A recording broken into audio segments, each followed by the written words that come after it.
Il y a 500 ans, tout juste le 29 mars 1516, Venise décrète que les Juifs seront regroupés dans le quartier des Fonderies. Et Fonderie, en dialecte local à Venise, ça se dit ghetto. Bonsoir Donatella Calabi. Bonsoir. Merci d'être avec nous. Vous êtes l'auteur de ce livre passionnant, Ghetto de Venise, 500 ans, édition Liana Lévy. Racontez-nous comment est né au juste ce ghetto de Venise.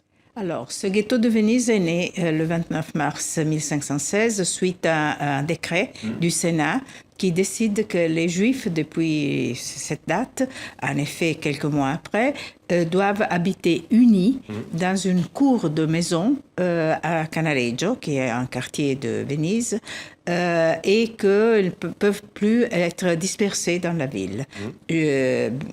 Jusqu'à ce moment-là, les Juifs étaient plus ou moins dispersés dans la ville et plutôt dans les quartiers centraux de la ville, donc à côté des zones marchandes du marché de Rialto.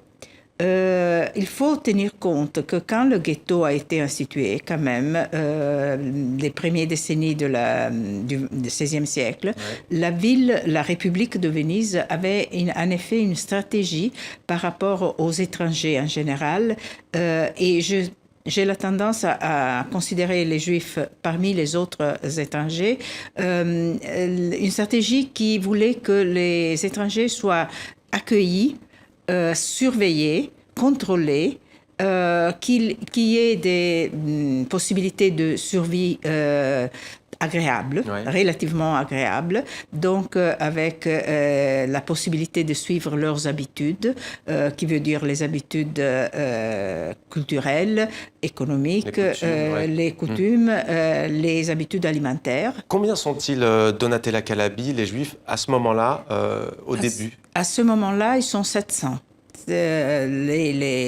Un chroniqueur important, Marino Sanudo, de l'époque, nous dit que quand on constituait le ghetto, les Juifs étaient 700. Et qui sont-ils plutôt des médecins Allez-y, ensuite, oui. Ensuite, ils vont augmenter très vite.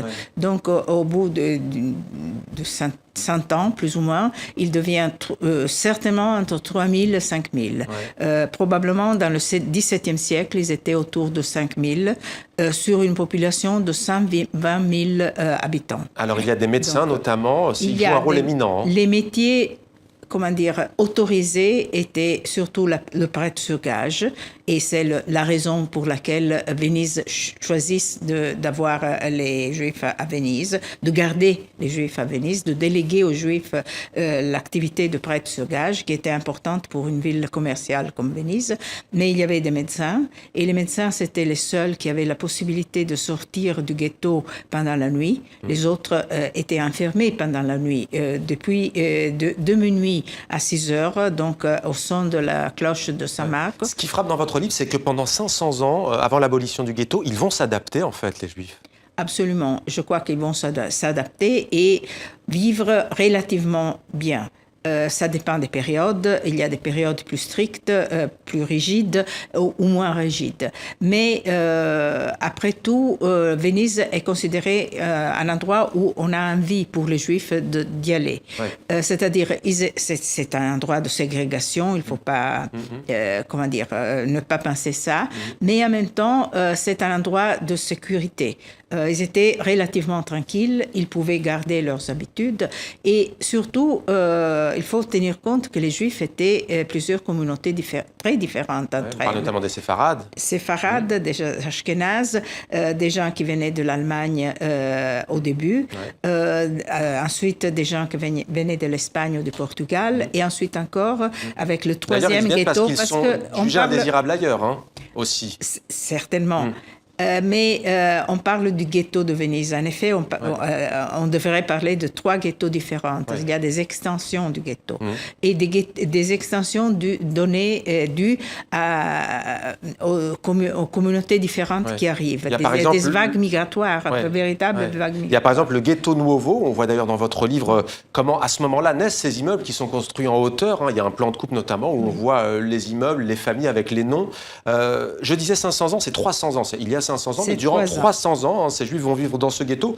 C'est Napoléon qui va supprimer ce ghetto. Pourquoi et dans quelles circonstances? Alors, Napoléon, un peu partout, en France aussi, a décidé de donner la liberté aux Juifs. Donc, le processus d'assimilation qui s'était avéré en France s'avère aussi en Italie quand Napoléon arrive.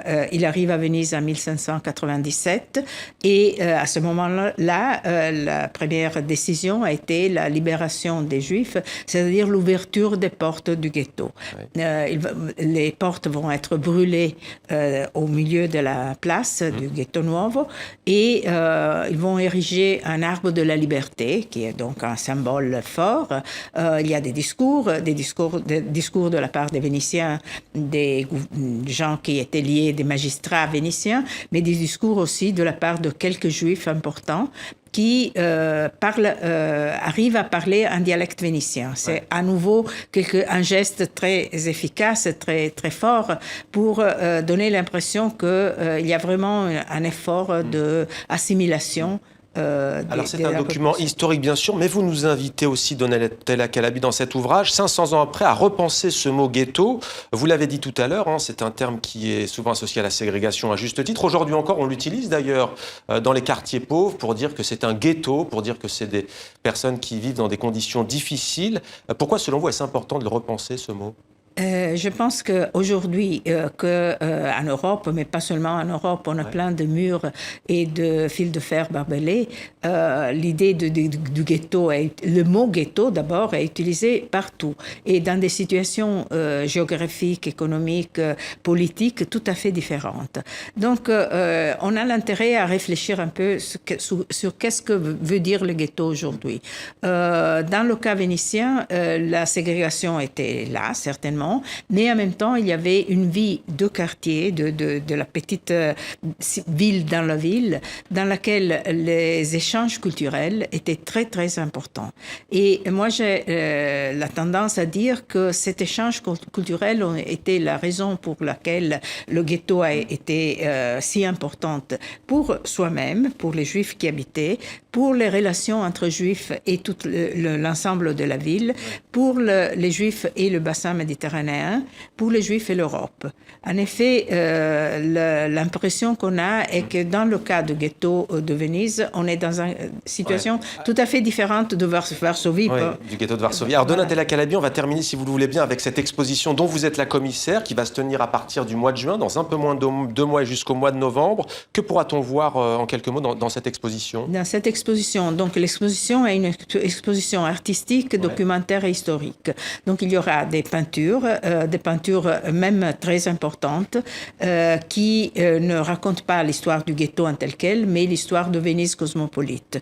Des références au fait que Venise était une ville dans laquelle les composantes différentes étaient présentes. Et puis, toute une série de dessins d'archives qui montrent, vous le disiez tout à l'heure, la croissance des maisons, par exemple, des bâtiments, c'est-à-dire les transformations à l'intérieur du quartier, des documents, des livres. Eh bien, en tout cas, ce sera à partir du mois de juin. Merci beaucoup d'être venu sur notre plateau, Donatella Calabi. Ghetto de Venise, édition Liana Lévy, 500 ans. Donc, il y avait ce ghetto qui a été créé à Venise. Merci à vous.